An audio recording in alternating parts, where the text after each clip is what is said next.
Hi friends, ಹೇಗಿದ್ದೀರಾ? Welcome to my channel. ನಾನು ಇವತ್ತು ನಿಮಗೆ ವಾಂಗಿಬಾತ್ ಹೇಗೆ ಮಾಡುವುದೆಂದು ತೋರಿಸಿಕೊಡುತ್ತೇನೆ. 3 ಬದನೆಕಾಯಿ, ಇದೇ ರೀತಿ ಬದನೆಕಾಯಿ ತೆಗೆದುಕೊಳ್ಳಬೇಕು, ಉದ್ದ ಬದನೆಕಾಯಿ. 1/4 kg ಮಸೂರಿ ಅಕ್ಕಿ ತೆಗೆದುಕೊಂಡಿದ್ದೇನೆ ಈ ಲೋಟದಲ್ಲಿ. ಇದನ್ನು ಕುಕ್ಕರಲ್ಲಿಟ್ಟು 1 ವಿಸಿಲ್ ಬೇಯಿಸಿಕೊಳ್ಳುವ.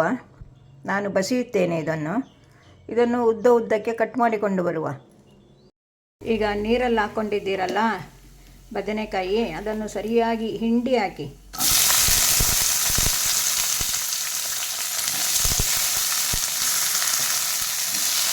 ಎಣ್ಣೆಯಲ್ಲಿ ಉರಿಯಬೇಕು, ಸ್ವಲ್ಪ ಎಣ್ಣೆಯಲ್ಲಿ ಬೇಯಬೇಕದು. ಎಣ್ಣೆಯಲ್ಲಿ ಬಾಡುತ್ತಾ ಬಂದಿದೆ ನೋಡಿ, ಈ ರೀತಿ ಕಲರ್ ಚೇಂಜ್ ಆಗುತ್ತಾ ಉಂಟಲ್ಲ. ಈಗ ಸ್ವಲ್ಪ ಹುಣಸೆ ಹಣ್ಣಿನ ನೀರು ಹಾಕ್ಕೊಳ್ಳಿ, ಇಷ್ಟು ಹುಣಸೆ ಹಣ್ಣು, ಅದರ ನೀರು ಸ್ವಲ್ಪ ತೆಗೆದು ಹಾಕ್ಕೊಳ್ಳಿ. ಉಪ್ಪು ಒಂದು ಅರ್ಧ ಚಮಚ, ಅರಿಶಿಣ, ಬೆಲ್ಲ, ಇದೆಲ್ಲ ಹಾಕಬೇಕು ವಾಂಗಿಬಾತಿಗೆ, ಆವಾಗಲೇ ರುಚಿಯಾಗಿರೋದು.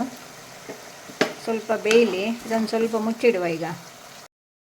ಈಗ ಬದನೆಕಾಯಿ ಬೆಂದಿದೆ, ಉಪ್ಪು ಹಾಕಿಕೊಂಡಿದ್ದೇವೆ. ಪುಡಿ ಉಪ್ಪು ಸ್ವಲ್ಪ ಒಂದು ಕಾಲು ಚಮಚ ಹಾಕುವ. ನಿಮಗೆ ನೋಡಿಕೊಂಡು ಹಾಕಿಕೊಳ್ಳಿ ಉಪ್ಪನ್ನು. ಒಮ್ಮೆ ಹಾಕಿದರೆ ಜಾಸ್ತಿಯಾಗಿ ಬಿಡುತ್ತೆ, ಹಾಗಾಗಿ ನೋಡಿಕೊಂಡು ಹಾಕ್ಕೊಳ್ಳಿ. ಈಗ 1 ಇಡೀ ತೆಂಗಿನ ತುರಿ ಹಾಕಿಕೊಳ್ಳುವ. ಸರಿಯಾಗಿ ಮಗುಚಿ. ಈಗ ವಾಂಗಿಬಾತ್ ಪೌಡರ್ ಹಾಕುವ. ಇದನ್ನು ಬೇರೆ ಒಂದಿನ ವಾಂಗಿಬಾತ್ ಪೌಡರ್ ಹಾಕುತ್ತೇನೆ ಸಪ್ರೇಟಾಗಿ, ಅದನ್ನು ನೋಡಿಕೊಳ್ಳಿ. 3 ಚಮಚ ಹಾಕುತ್ತೇನೆ, ಬೇಕಾದರೆ ಮತ್ತೆ ಹಾಕಿಕೊಳ್ಳಬಹುದು.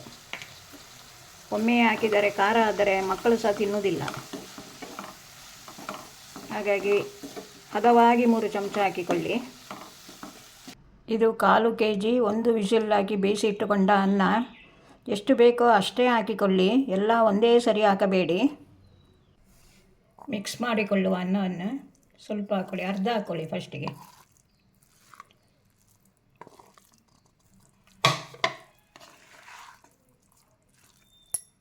ಎಲ್ಲ ಅನ್ನವನ್ನು ಹಾಕಿಕೊಂಡಿದ್ದೇನೆ ನೋಡಿ, ಈ ರೀತಿ.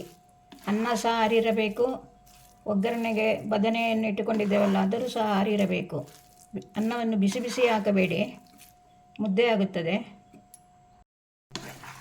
ಇದನ್ನು ಬಾಸುಮತಿ ಅಕ್ಕಿಯಲ್ಲಿ ಸಹ ಮಾಡಿಕೊಳ್ಳಬಹುದು. ರುಚಿಯಾದ ವಾಂಗಿಬಾತ್ ತಯಾರಾಯಿತು ನೋಡಿ. ಎಷ್ಟು ಕಲರ್ಫುಲ್ಲಾಗಿ ಬಂದಿದೆ ನೋಡಿ, ಎಷ್ಟು ಚೆನ್ನಾಗಿದೆ ನೋಡಿ. ಇದು ನಿಮಗೆ ಇಷ್ಟವಾದರೆ ಲೈಕ್ ಮಾಡಿ, ಸಬ್ಸ್ಕ್ರೈಬ್ ಮಾಡಿ, ಶೇರ್ ಮಾಡಿ ಫ್ರೆಂಡ್ಸ್. ಇನ್ನೊಂದು ವಿಡಿಯೋದಲ್ಲಿ ಸಿಗುತ್ತೇನೆ. ಬಾಯ್.